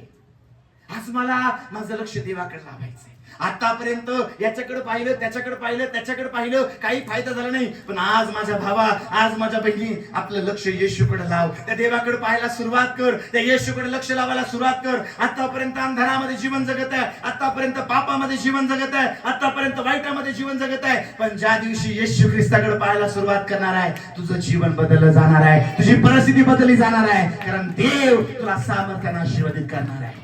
एक वचन आपण वाचूया, स्तोत्रसंहिता 121, स्तोत्रसंहिता 121 आणि 1 आणि 2 वचन आपण वाचूया. मी आपली दृष्टी पर्वताकडे लावितो, मला साह्य कोठून येईल? आकाशाचा व पृथ्वीचा निर्माण करता जो परमेश्वर, त्याच पासून मला साह्य येते. मी आपली दृष्टी कुठे लावतो? माझं साह्य कुठून येईल? आकाश आणि पृथ्वीचा परमेश्वर, याच पासून माझं काय येतं? साह्य येतं. आज मला तुम्हाला सांगू द्या, अनेकदा आमचं लक्ष समस्यांमध्ये असताना आमच्या नातेवाईकांनी आमची मदत करावी असं असतं. अनेकदा ज्यावेळेस आम्ही अडचणींमध्ये, समस्यांमध्ये असतो, आम्हाला वाटतं हा नाही तो मदत करील, शेजारी मदत करील, मित्र मदत करील, नातेवाईक मदत करतील. पण कधी कधी कोणीच मदत करत नाही, कारण आमचं लक्ष जगिक गोष्टींकडे आहे, आमचं लक्ष जगिक नात्यांकडे आहे, आमचं लक्ष आमच्या जगिक संबंधांकडे आहे. लक्षात ठेवा, लोक आमची मदत करणार नाही, पण ज्या दिवशी तुमचं आणि माझं लक्ष देवाकडे असणार आहे, तो कावळ्याच्या हातामध्ये भाकर आणि मासा पाठवून देणार आहे, आमची काळजी घेणार आहे. का? कारण माझ्या देवाला माझी काळजी आहे. आमेन म्हणाल का? Hallelujah, hallelujah. तुम्ही पहा, मराठीमध्ये एक म्हण आहे, भरोशाची गाय पाण्यात. ज्याच्यावर आमचा भरोसा असतो, कालच एका ब्रदरनी मला सांगितलं, पाळक साहेब पलटून गेला होतो, आमचा भरोसा त्याच्यावर होता नाही का. आम्हाला वाटलं अरे हा मदत करणार आहे, तो मदत करणार आहे, फलाना मदत करणार आहे. कारण मानवाकडून मदतीची अपेक्षा करणं म्हणजे शून्यवत जीवन आहे. जो व्यक्ती मानवाकडून मदतीची अपेक्षा करतो तो आशीर्वादित कधीच होणार नाही. पण जो व्यक्ती देवाकडून मदतीची अपेक्षा करतो ना, देव मदतीचा हात पुढे करून त्याला आशीर्वादित करणार आहे. दावीद म्हणतो, मी आपली दृष्टी कुणा व्यक्तीकडे, कुणा माणसाकडे, कुणा व्यक्तीकडे, कुणा राजाकडे लावत नाही. मी आपली दृष्टी आकाश आणि पृथ्वीचा निर्माण करता परमेश्वर याच्याकडे लावतो. का? मला एक गोष्ट माहितीये, ज्या दिवशी मी देवाकडे पाहायला सुरुवात करणार आहे, ज्या दिवशी मी परमेश्वराकडे लक्ष देणार आहे, ज्या दिवशी मी त्या येशूकडे पाहणार आहे, माझी परिस्थिती बदलली जाणार आहे, माझं जीवन बदललं जाणार आहे आणि माझ्या जीवनामध्ये देव महान कार्य करणार आहे. हालेलुया. माझ्या बहिणी, आतापर्यंत जगाकडे लक्ष लावलं, आतापर्यंत नातेवाईकाकडे लक्ष लावलं, आजपासून देवाकडे लक्ष लावायला सुरुवात कर. देव स्वर्गामधून तुझा पुरवठा करायला सुरुवात करणार आहे, देव स्वर्गामधून तुझी गरज पूर्ण करायला सुरुवात करणार आहे, देव तुला आशीर्वादाचं कारण बनवणार आहे. हालेलुया. अब्राहम म्हणतो, होमार्पणासाठी कोकरू परमेश्वर पाहून दे. अब्राहमाच्या मनामध्ये एकदाही शंका आली नाही की देवानं म्हातारपणामध्ये मुलगा दिलाय आणि देव त्याचं अर्पण मागत आहे, देवानं असं का केलं. पण अब्राहमाला एक गोष्ट माहिती होती, जो देव म्हातारपणामध्ये मला मुलगा देऊ शकतो, तो देव काही पण करू शकतो. मुलाला महत्व दिलं नाही. बायबल आम्हाला सांगतं, गेला मोऱ्या देशामध्ये आणि त्या डोंगरावरती आपल्या नोकरांना, सेवकांना सांगितलं, तुम्ही इथंच थांबा, मुलगा आणि तो जात आहे. मुलानं प्रश्न केला, बाबा होमार्पणासाठी कोकरू कुठे आहे? अब्रामाचं लक्ष कुणा व्यक्तीकडे नाहीये, अब्रामाचं लक्ष कुणा मनुष्याकडे, कुणा सेवकाकडे नाहीये. कारण अब्राम माहितीये, जर 100 वर्षाचा म्हाताऱ्या अब्रामाला देव मला आशीर्वादित करू शकतो, इसाक नावाचं बाळ देऊ शकतो, तर देव डोंगरावरती गेल्यानंतर मला कोकरा पण देणार आहे आणि सुरा उगारणार. तेवढ्यात वाणी झाली, अब्रामा मुलाला काही अपाय करू नको, कारण एकुलत्या एक मुलाला देखील तू माझ्यापासून राखून ठेवलं नाही. आणि बायबल आम्हाला सांगतं, झुडपामध्ये एक एडका त्यांना सापडला, अब्रामाने तो घेतला आणि परमेश्वरासाठी त्याचं अर्पण केलं. आज मला तुम्हाला सांगू द्या, ज्या दिवशी तुमचं लक्ष देवाकडे असणार आहे ना, देव तुमच्या गोष्टींची पुरवठा करणार आहे, देव तुमच्या जीवनामध्ये लागणाऱ्या गोष्टी पुरवणार आहे. कारण यावे इरे पाहून देणारा माझा परमेश्वर आहे. हे आज तुमचं लक्ष देवाकडे आहे. कधी कधी मी पाहतो, पास्टर आमच्या घरीच आले नाही, सिस्टर आमच्या घरीच आले नाही, पाळक साहेब त्यांच्याच घरी जाते, पाळक साहेब यांच्याच घरी जाते. अरे लक्षात ठेव, हा तो व्यक्ती तुझ्या घरी आल्यानंतर तुझं जीवन बदलणार नाही. येशू तुझ्या घरी ज्या दिवशी येणार ना, त्या दिवशी तुझं जीवन बदलणार आहे. आमेन म्हणाल का हो? याच्या त्याच्याकडे नका पाहू, या त्या व्यक्तीकडे लक्ष नका लावू. तो जिवंत परमेश्वर, आमचा महायाजक, त्या परमेश्वराकडे, त्या प्रभू येशू ख्रिस्ताकडे काय लावा, लक्ष लावा. आज आम्ही आहोत कुठं? आज लोकांचं लक्ष जगित्येकडे जास्त आहे. येशूकडे ज्या दिवशी लक्ष लावायला तुम्ही शिकाल ना, जगाचं प्रेम, जगातल्या गोष्टी आणि जगातलं त्या ठिकाणी सौंदर्य, जगातली समृद्धी तुम्हाला काहीच नको असणार आहे. तुम्ही फक्त म्हणाला, माझा देव मला बास. जक्क्याला कळालं, अरे पैशामध्ये काही नाहीये. जक्क्याला कळालं, अरे हा पैसा मला सुख देऊ शकत नाही, हा पैसा माझं तारण करू शकत नाही, हा पैसा मला आशीर्वादित करू शकत नाही, तर मला आशीर्वादित करण्याची ताकद, माझं तारण करण्याचं सामर्थ्य ते येशू ख्रिस्तामध्ये आहे. आणि म्हणून त्यानं पैशाचा त्याग केला. आणि बायबल आम्हाला सांगतं, लूक 19:8 मध्ये 8 आणि 9 वचनामध्ये प्रभू येशू ख्रिस्त म्हणतो, मनुष्याचा पुत्र हरवलेले शोधायला आणि पापी लोकांना तारायला आलाय. आणि आज या घराला काय प्राप्त झालं? तारण प्राप्त झालं. हा कुणाचा पुत्र आहे? अब्राहामाचा पुत्र आहे. आज आमचं लक्ष कुठे आहे? आज आमचं लक्ष कुठे आहे? Hallelujah, hallelujah. आज येशूकडे लक्ष लावा. कुणाकडे लक्ष लावा? कुणा व्यक्तीकडे लावलेले लक्ष तुम्हाला नाशाकडे घेऊन जाणार आहे. कुणा मुलीकडे, कुणा मुलाकडे लावलेले लक्ष तुम्हाला वाईट गोष्टींकडे, व्यभिचाराकडे, पापाकडे घेऊन जाणार आहे. एखाद्या घराकडे लक्ष तुम्ही लावाल, तुम्हाला त्या ठिकाणी वाईट गोष्टीकडे ते घेऊन जाणार आहे. आजकाल तुम्ही पहा, जगामध्ये घर घेण्यासाठी, गाडी घेण्यासाठी, बंगला घेण्यासाठी लोक रात्रंदिवस काबाड कष्ट करत आहे. MIDC मध्ये आलो, मला घर घ्यायचंय, मला गाडी घ्यायची, मला बंगला घ्यायचंय, आणि लोक रोज काबाड कष्ट करत आहे. रोज त्या ठिकाणी 12 घंटे, 16 घंटे, 18 घंटे ड्युट्या करत आहे. पण आम्ही पाहतो, सगळा पैसा कमवायचा आणि कुठेतरी हॉस्पिटलमध्ये, कुठेतरी ठिकाणी नेऊन टाकायचा, कुठेतरी दारूच्या गुत्त्यावर नेऊन टाकायचा. चौथी गोष्ट या ठिकाणी आम्ही पाहणार आहोत की आम्ही कशाकडे लक्ष लावलं पाहिजे. यशाया संदेशाचा ग्रंथ 51 अध्याय आणि 6 वचन आम्ही वाचणार आहोत. यशाया संदेशाचा ग्रंथ 51 अध्याय आणि 6 वचन वाचा. वर आकाशाकडे, वर आकाशाकडे आपले डोळे लावा, आपले डोळे लावा, खाली पृथ्वीकडे, खाली पृथ्वीकडे लक्ष द्या, लक्ष द्या. कारण आकाश धुराप्रमाणे विरून जाईल, पृथ्वी वस्त्राप्रमाणे जीर्ण होईल, तिचे रहिवासी चिलटाप्रमाणे मरतील, तरी माझे तारण सर्व काळ टिकेल, माझा न्याय भंग पावणार नाही. काय लिहिले बायबलमध्ये? माझं तारण सर्व काळ टिकेल. चौथी गोष्ट, आम्ही कशाकडे लक्ष लावलं पाहिजे? बायबल आम्हाला सांगतं, माझं तारण हे कसं टिकणार आहे? सर्व काळ. आजकाल लोकांचं लक्ष तारणाकडे नाहीये. बायबल आम्हाला सांगतं, ज्यावेळेस योहानाचं शुभवर्तमान 3रा अध्याय आम्ही काढतो, निकोदेमस नावाचा एक व्यक्ती आला. आणि बायबल मध्ये आम्ही जर वाचलं, प्लीज आपण 2 मिनिटं त्याच्याबद्दल वाचूया. योहानाचं शुभवर्तमान याचा 3रा अध्याय, योहानाचं शुभवर्तमान 3रा अध्याय आणि 1 पासून पुढे आम्ही पुढे वाचणार आहोत. वाचा बरं कुणीतरी. परुषापैकी निकदेम नावाचा एक मनुष्य होता. तो यहुदाचा एक अधिकारी होता. तो रात्रीचा त्याच्याकडे येऊन त्याला म्हणाला, गुरुजी, आपण देवापासून आलेले शिक्षक आहात हे आम्हाला ठाऊक आहे, कारण ही जी चिन्हे आपण करिता ती देव बरोबर असल्या वाचून कोणालाही करिता येत नाही. येशू त्याला म्हणाला, मी तुला खचित सांगतो, नव्याने जन्मल्या वाचून कोणालाही देवाचे राज्य पाहता येत नाही. निकोदेमस त्याला म्हणाला, म्हातारा झालेला मनुष्य कसा जन्म घेऊ शकेल? त्याला मातेच्या उदरात दुसऱ्यांदा जाणे व जन्म घेणे शक्य होईल काय? येशूने उत्तर दिले की मी तुला खचित खचित सांगतो, पाण्यापासून व आत्म्यापासून जन्म घेतल्या वाचून कोणीही देवाच्या राज्यात प्रवेश करू शकत नाही. देहापासून जन्मलेले देह आहे आणि आत्म्यापासून जन्मलेले आत्मा आहे. तुम्हाला नव्याने जन्मले पाहिजे असे मी तुम्हाला सांगितले म्हणून आश्चर्य मानू नका. बघा, बायबल आम्हाला सांगतं नव्यानं जन्म झाल्या वाचून कुणाचाही स्वर्गाच्या राज्यात काय होणार नाही, प्रवेश होणार नाही. एक श्रीमंत माणूस येशू ख्रिस्ताकडे आला आणि सार्वकालिक जीवन मिळण्यासाठी काय करावं लागेल असा प्रश्न त्याने येशू ख्रिस्ताला केला. त्यावेळेला मला सांगते, येशूने सांगितलं आज्ञांचं काय कर, पालन कर. तो म्हटला मी सगळ्या आज्ञा पाळतो. आपल्या आई वडिलांचा मान राखतो म्हणे, मी पण मान राखतो. येशू ख्रिस्ताने त्याला सांगितलं तू तुझ्याकडे जेवढी संपत्ती आहे तेवढी विक आणि तू माझ्या पाठीमागे ये. त्यावेळेला मला सांगतो तो तरुण श्रीमंत निघून गेला कारण तो फार श्रीमंत होता. आणि मग त्या ठिकाणी एक वचन आहे की उंटाला सुईच्या नेण्यामधून जाणं हे सोपं जाईल, पण श्रीमंताला स्वर्गाचं राज्य मिळणार नाही. का?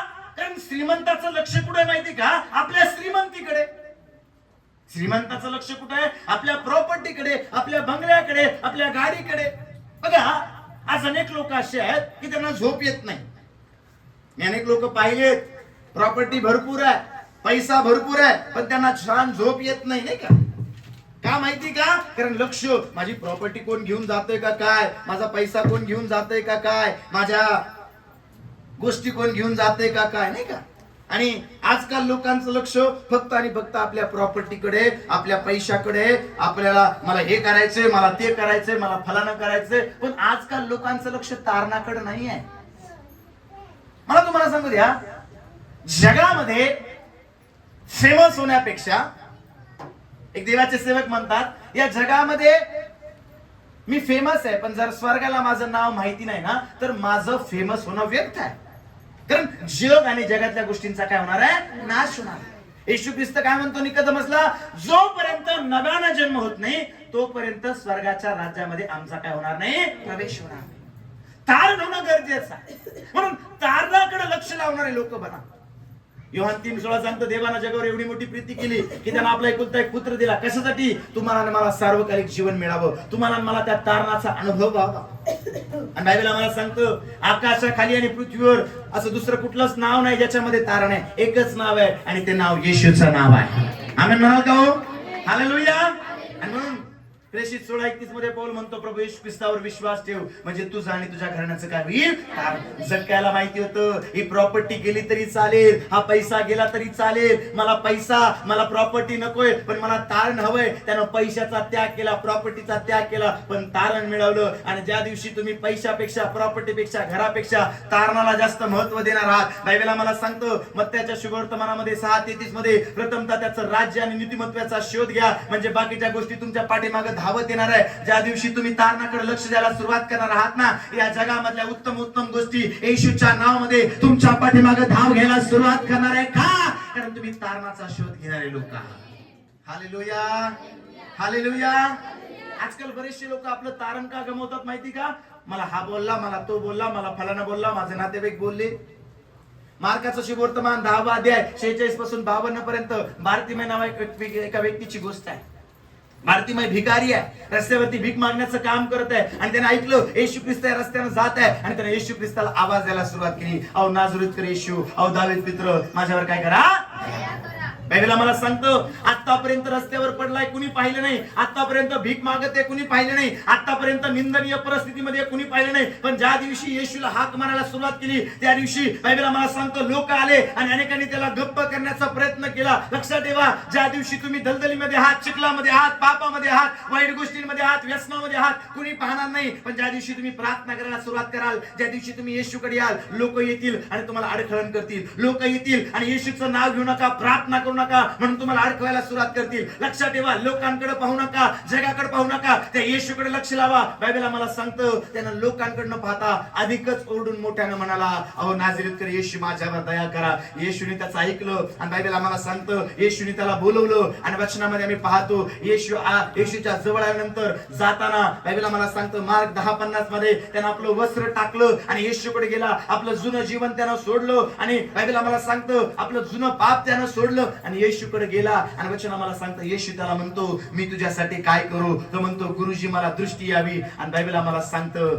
येशूच्या नावामध्ये त्याला दृष्टी आली. आज मला तुम्हाला सांगू द्या, जगाचा विचार करू नका, लोकांचा विचार करू नका, देवाकडे लक्ष लावा, त्याच्या तारणाकडे लक्ष लावा, त्या परमेश्वराकडे लक्ष लावा. मी तुम्हाला सांगतो अद्भुत चमत्कार या दिवसांमध्ये देव तुमच्या परिवारामध्ये करायला सुरुवात करणार आहे. आतापर्यंत जे ऐकलं नाही, आतापर्यंत जे पाहिलं नाही, देव या 2024 मध्ये आमच्या कुटुंबामध्ये, आमच्या परिवारामध्ये करायला सुरुवात करणार आहे. कारण येशूच्या नावामध्ये सामर्थ्य आहे. कारण या शब्दाचा अर्थ आहे मोक्ष, सुटका. या 2024 मध्ये देव तुमच्या प्रत्येक पापातून, प्रत्येक आजारातून, प्रत्येक कर्जातून तुम्हाला सुटका देणार आहे. Hallelujah, hallelujah, hallelujah. येशूचं नाव फक्त पापांची क्षमाच देत नाही, येशूचं नाव पापांपासून सुटका पण देतं. Hallelujah, hallelujah.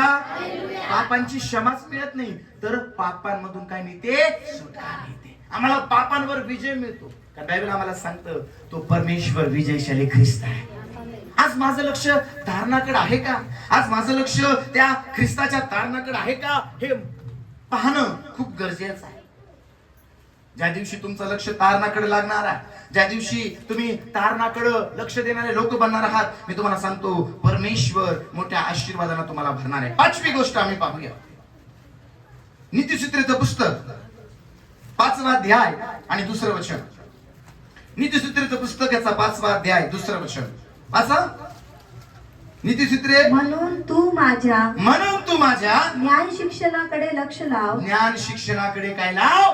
लक्ष लाव. माझ्या सूक्ष्मतेच्या बोधाकडे कान दे. नीतिसूत्रे 3रा अध्याय 11 वचन कोणतरी वाचेल? नीतिसूत्रे 3:11 वाचूया आपण. काय म्हणतं बायबल? माझ्या मुला परमेश्वराचे शिक्षण तुच्छ मानू नको आणि त्याच्या शासनाला कंटाळू नको. आज जगामध्ये ज्यावेळेस तुम्ही जाल ना, वेगवेगळ्या प्रकारचं शिक्षण घेताना लोक तुम्हाला पाहायला मिळतील. कुणी PhD करतय, कुणी MA करतय, कुणी M.Com करतय, कुणी MSc करतय, कुणी सायन्स मध्ये, कुणी आमक्यामध्ये, कुणी ढमक्यामध्ये, वेगवेगळ्या गोष्टींमध्ये पदव्या लोक संपादन करत आहेत. आजकाल शिक्षणाला महत्व खूप आहे. पण या ठिकाणी बायबल आम्हाला सांगतो माझ्या मुला माझ्या शिक्षणाकडे काय दे? लक्ष दे. शिक्षणाकडे लक्ष कमी झालंय. बोला प्रेज द लॉर्ड. कोणत्या शिक्षणाकडे? धार्मिक शिक्षण. आजकाल मी त्या दिवशी एक संदेश दिला नाही का एका वाढदिवसामध्ये. आजकाल आई वडील A फॉर ऍपल मुलांना शिकवतात, B फॉर बॉल मुलांना शिकवतात, पण B फॉर बायबल मुलांना शिकवत नाही. मुलं चांगल्या मोठ्या डिग्र्या घेतात. M.Com झाला मुलगा, MBBS झाला मुलगा, अमेरिकेत गेला मुलगा, फॉरेनला गेला मुलगा. मुलांना शिक्षण करण्यासाठी बापानं अहोरात्र कष्ट केलं आणि आता तो मुलगा म्हणतोय तुम्ही माझ्या बरोबर राहू नका, तुमच्यामुळे माझी इज्जत जात आहे. म्हणजे जगिक शिक्षण लेकराला दिलं पण धार्मिक शिक्षण न दिल्यामुळं त्या मुलाला आता काय होतंय? आपल्या बापाची पण काय वाटायला लागली? लाज वाटायला लागली. आम्ही संतती हे देवाना दिलेलं धन आहे. हा संदेश ऐकला की आमच्या लेकरांना आम्ही धार्मिक शिक्षण देणं खूप गरजेचं आहे. देवाच्या वचनाचं शिक्षण देणं खूप गरजेचं आहे. आजकाल आमचं देवाच्या वचनाच्या शिक्षणाकडे लक्ष असणं खूप गरजेचं आहे. एक वचन आपण वाचूया. लुकाचं शुभवर्तमान 13वा अध्याय आणि 11 पासून पुढे कुणीतरी वाचेल. लूक 13 अध्याय आणि 11 पासून पुढे वाचा बरं कुणीतरी. तेव्हा पहा 18 वर्ष विकाराचा आत्मा लागलेली स्त्री तेथे होती. ती कुबडी असल्यामुळे तिला नीट उभे राहता येत नव्हते.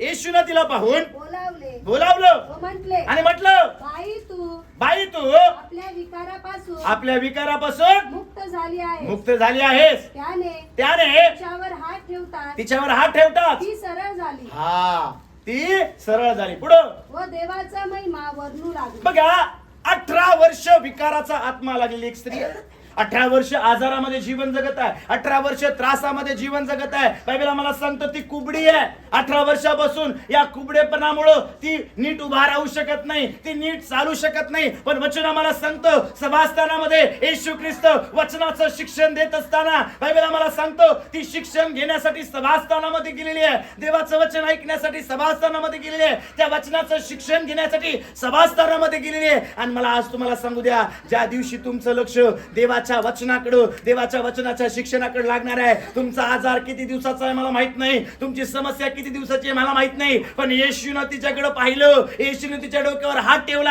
आणि बायबल सांगतो जी स्त्री 18 वर्ष कुबडी होती ती सरळ उभी राहिली, चालायला लागली, देवाचा महिमा करायला लागली. का? उभं करणारा देव आहे. आतापर्यंत अनेकदा तुम्ही पडले, आतापर्यंत अनेकदा तुम्ही आजारामध्ये पडले, समस्येमध्ये पडले, व्यभिचारामध्ये पडले, पापामध्ये पडले, पण आज ज्यावेळेस देवाच्या वचनाच्या शिक्षणाकडे तुम्ही लक्ष लावणार आहात, देव तुम्हाला उभं करण्याचं काम करणार आहे, देव तुम्हाला मोठं करण्याचं काम करणार आहे. कारण उभं करणारा माझा देव आहे. आमेन म्हणाल का हो? आमेन म्हणाल का हो?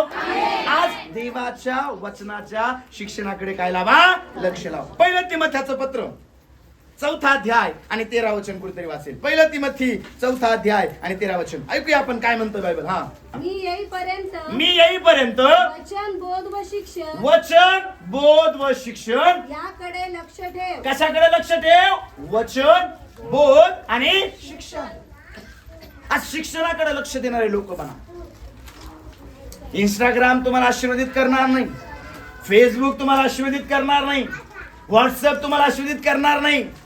आजकाल व्हॉट्सअपवर, इंस्टाग्रामवर, फेसबुकवर फेमस होण्यासाठी लोक वेगवेगळ्या गोष्टी करत आहेत, वेगवेगळ्या रील्स बनवत आहेत, स्वतःचं शरीर प्रदर्शन, अंग प्रदर्शन लोक करत आहेत. आज लोकांचं लक्ष आहे हे मिळावं, ते मिळावं, ते मिळावं. लोकांचं करू द्या. ज्या दिवशी देवाच्या वचनाच्या शिक्षणाकडे तुम्ही लक्ष देणार आहात ना, मी तुम्हाला एक महत्वाची गोष्ट टाळी वाजून तुम्हाला सांगतो. बायबल आम्हाला सांगतो मार्था आणि मरिया 2 बहिणी आहेत. मार्थेचं लक्ष कामाकडे लागले, मार्थेचं लक्ष दगदगीकडे लागले. बायबल आम्हाला सांगतो मार्था येशू ख्रिस्ताला म्हणत आहे माझ्या बहिणीला सांगा, सगळ्या कामाचा बोजा तिने माझ्यावर टाकलाय, कामाकडे तिचं लक्ष आहे. पण मरिया येशू ख्रिस्ताच्या चरणाजवळ बसली. मरिया येशू ख्रिस्त काय सांगत आहे, काय शिकवत आहे या गोष्टी ऐकत होती. आणि वचन आम्हाला सांगतो येशू म्हणतो मार्थे तू पुष्कळ गोष्टींविषयी काळजी आणि दगदग करते, किंबहुना मरियेनं चांगला वाटा निवडून घेतलाय, तो तिच्यापासून काढून घेतला जाणार नाही. मला तुम्हाला सांगू द्या, जी लोक देवाच्या वचनाच्या शिक्षणामध्ये तासनतास आपला वेळ घालवतात ना, मी तुम्हाला सांगतो येशूच्या नावामध्ये या दिवसांमध्ये देव त्यांना आशीर्वादित करणार आहे. तुम्हाला दगदग करायची गरज नाही, तुम्हाला काळजी करायची गरज नाही.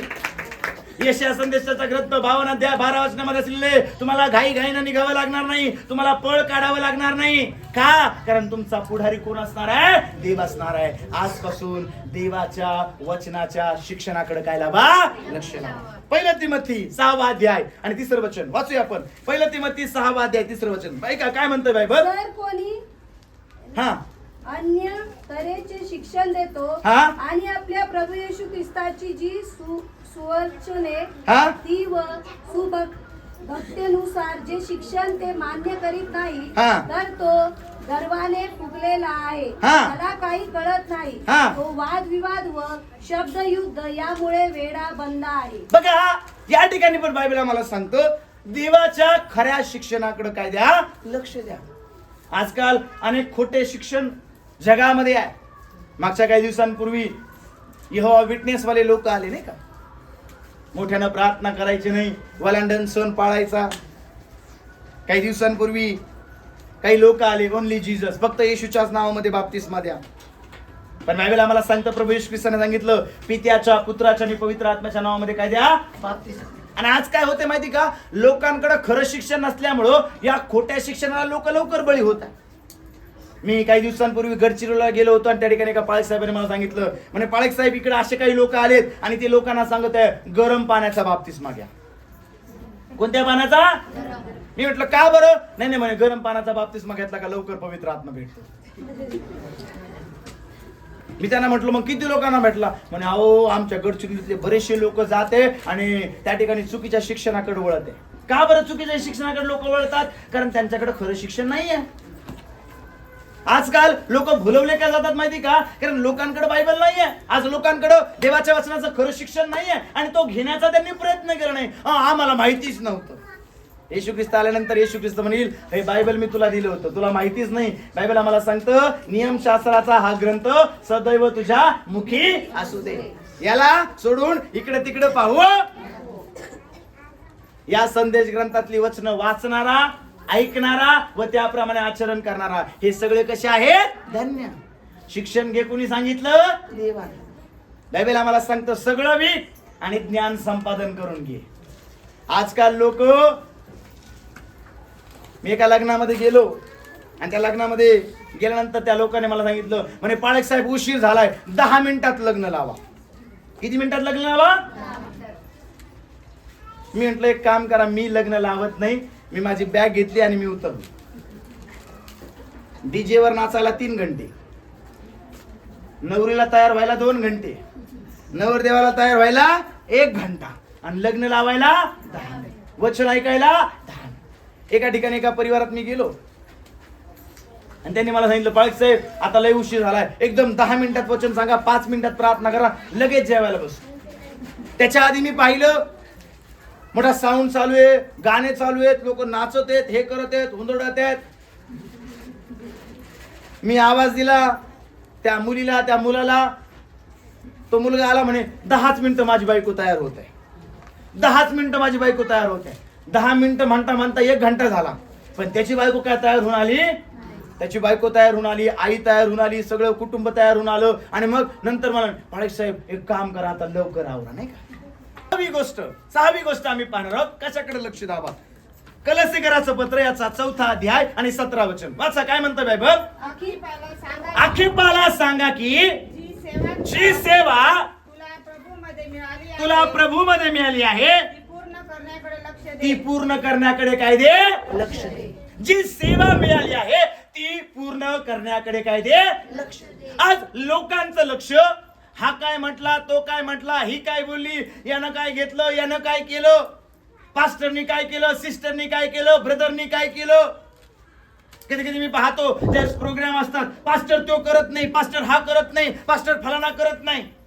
बायबल आम्हाला सांगतं याचं त्याचं सोड, जी सेवा तुला दिली ना ती पूर्ण करण्याकडे काय दे? लक्ष दे. आज देवानं मला एक काम दिलंय. मत्ताचं शुभवर्तमान 28 अध्याय 18-19 वचनांमध्ये बायबल सांगतं सर्व सृष्टीला जाऊन सुवार्तेची घोषणा करा. आज मला देवानं काम दिलंय. आज देवानं मला सुवार्ता सांगायचं काम दिलंय. आज देवानं मला प्रार्थना करायचं काम दिलंय. आज देवानं मला चर्चमध्ये खुर्च्या लावायचं काम दिलंय. आज देवानं मला इतरांसाठी मध्यस्थी करण्याचं काम दिलंय. लोकांना काय करायचं करू द्या, पण मी माझं काम सोडणार नाही. आणि लक्षात ठेवा, ज्या दिवशी तुमच्या सेवेकडे, ज्या दिवशी प्रभूने तुम्हाला जे काम दिले त्या कामाकडे, त्या सेवेकडे तुम्ही लक्ष देणार आहात ना, देव तुमची सेवा वाढवणार आहे. देव तुमचं जीवन आशीर्वादित करणार आहे आणि तुमच्या जीवनामध्ये आशीर्वादांचा अनुग्रह देव पाठवणार आहे. हालेलुया. हा करत नाही म्हणून नका, तो करत नाही म्हणून नका. मला काय काम मिळालंय, मला काय सेवा मिळाली ना, याच्याकडे लक्ष लावा. यानं केली नाही, त्यानं केली नाही, हा करत नाही, तो करत नाही, याच्या त्याच्याकडे पाहू नका हो. आज मला काय काम प्रभूने दिले ना हे पाहायला लागा.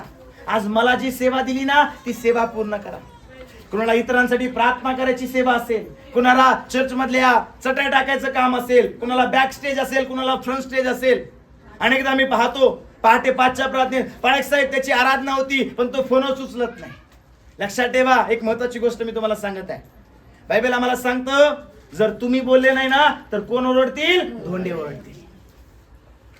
जर पास्टर आकाश आज असं जर म्हटलं ना मी सेवा नाही केली तर कोण करील? लक्षात ठेवा, देव पास्टर आकाश पेक्षा भारी उभा करेल. आमेन म्हणाल का हो?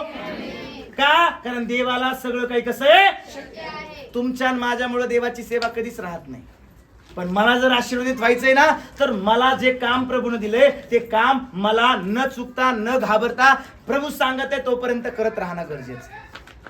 तुम्हाला मध्यस्थीची प्रार्थना दिली, तुम्ही मध्यस्थी करायला सुरुवात करा. तुम्हाला चटई टाकायचं काम दिले, तुम्ही चटई टाकायचं काम करा. तुम्हाला स्टेजवरती आराधना घ्यायचं काम दिले, तुम्ही आराधना करा. तुम्हाला टायपिंगचं काम दिले, तुम्ही टायपिंग करा. तुम्हाला प्रभूनं जी सेवा दिली ती सेवा करण्याकडे लक्ष द्या. आणि माझा विश्वास आहे ज्यावेळेस आम्ही खऱ्या मनापासून देवाची सेवा करतो, मराठीत म्हटलं जातं सेवा केली तर मेवा मिळतो. मेवा मिळण्यासाठी सेवा करू नका, पण मनापासून ज्यावेळेस सेवा कराल ना, तुमचा मेवा तुमच्या जीवनामध्ये देव पाठवून देणार आहे.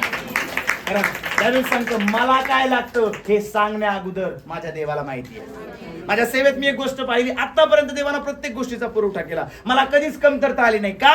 तुम्ही सेवा पूर्ण करण्याकडे लक्ष लावा, देव तुमची गरज पूर्ण करण्याकडे लक्ष लावणार आहे.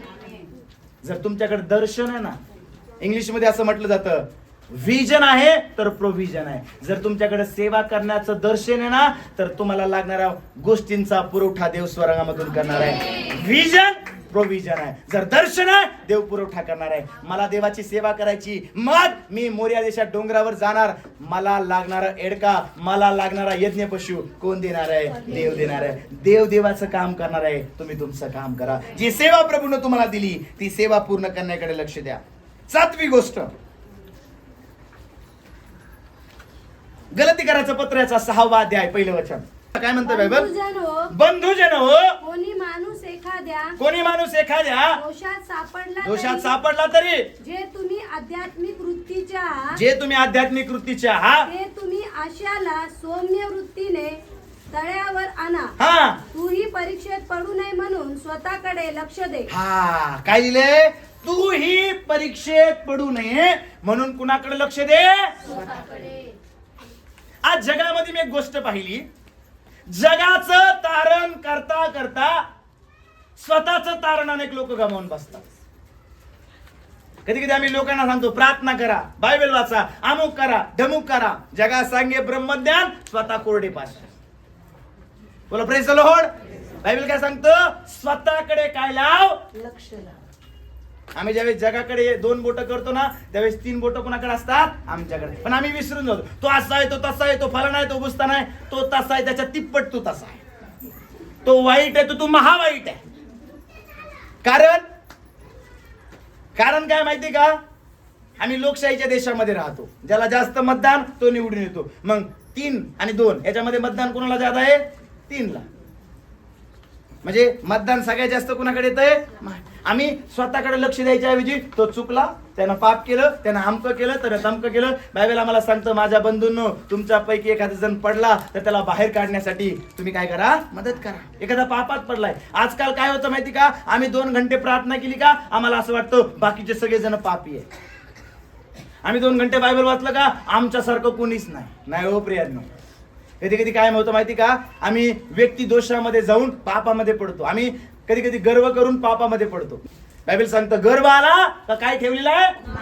आजकाल काय माहिती का? स्वतःकडे लोकांचं लक्ष कमी आहे, दुसऱ्यांकडे ज्यादा आहे. आज स्वतःकडे लक्ष दे. बायबल सांगतो जो शेवटपर्यंत टिकून राहील तोच काय केला जाईल? तारला जाईल. बायबल सांगतो तू पहिली प्रीती काय झालास? विसरला. कधी कधी लोक म्हणतात मला आम्ही पहिले प्रार्थना करायचो, आता झालंय काय? पहिले जेव्हा मी आलतो ना सेवेत, जेवढी प्रार्थना करायचो, एवढा उपास करायचो, एवढं टमकं करायचो, एवढं हुशारगा सांगतो आम्ही, मी हे केलं, मी ह्याव केलं. अरे आता काय आहे? बोला प्रेज द लॉर्ड. कुणाकडे लक्ष लावा? स्वतःकडे लक्ष लावा. कुणाकडं? मी काय करत आहे? माझी प्रार्थना किती आहे? मी कुठं आहे? स्वतःला परखा. बायबल आम्हाला सांगतं येशू ख्रिस्ताच्या बाजूला 2 चोर होते. एक चोर न्याय करत आहे, दुसरा चोर स्वतःला परखत आहे. काय? मी माझ्या चुकांमुळे इथं आहे, पश्चाताप करत आहे, स्वतःचं जीवन परखत आहे. तू तर इथं कुठलंही पाप केलं नसताना. आणि मग तो म्हणतो ज्यावेळेस राजवैभव येशील त्यावेळेस माझी आठवण कर. आणि बायबल आम्हाला सांगतं त्याचं तारण झालं आणि तो सुख लोकांमध्ये गेला. आज स्वतःला परखा हो, मी किती चुकत आहे, माझ्याकडे काय कमी आहे, माझ्यामध्ये काय कमतरता आहेत. आणि लक्षात ठेवा, ज्या दिवशी तुम्ही स्वतःकडे लक्ष लावाल आणि ज्या दिवशी स्वतःच्या चुकांपासून तुम्ही दूर व्हाल, दावीद म्हणतो गुप्त दोषांपासून मला काय कर? दूर कर. स्वतःच्या चुका कोणाला दिसतात? गुप्त दोषांपासून मला दूर कर. ज्यावेळेस स्वतःच्या चुका तुम्ही सोडून द्याल ना, मला तुम्हाला सांगू द्या, देवबाप तुम्हाला मोठ्या पद्धतीने आशीर्वाद करणार आहे. आज स्वतःकडे लक्ष देणारे लोक बना. याच्या त्याच्याकडे भरपूर पाहिलं हो, पण आजपासून मला माझ्या स्वतःकडे पाहायचंय. आणि माझा विश्वास आहे ज्यावेळेस तुम्ही स्वतःकडे पाहायला लागणार आहात ना, देव तुम्हाला मोठ्या आशीर्वादाने भरणार आहे. Hallelujah, hallelujah, hallelujah, hallelujah.